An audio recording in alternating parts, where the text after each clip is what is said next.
ang sitwasyon ngayon dito sa amin. Malamig, blowing snow, sobrang hangin, napakalamig. Below 0 degrees, minus 17. According to the forecast, minus 17 degrees, napakalamig, sobrang lamig. Ayan. Ganito dito sa amin ngayon, sobrang lamig. Ito pa yung sky, madilim pa siya. Meron pa yung snowstorm.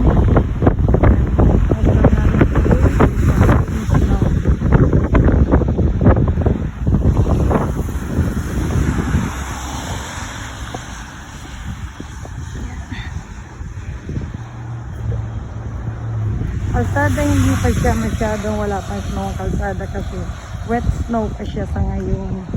Kaya hindi siya tumatagal sa kalsada. Hindi siya matulog. Pero sa grass, sa grass ng snow kasi malamig. Sobrang lamig. Grabe ang lamig. And tahimik, malamig. It's a weekend. Sobrang ginaw. Grabe.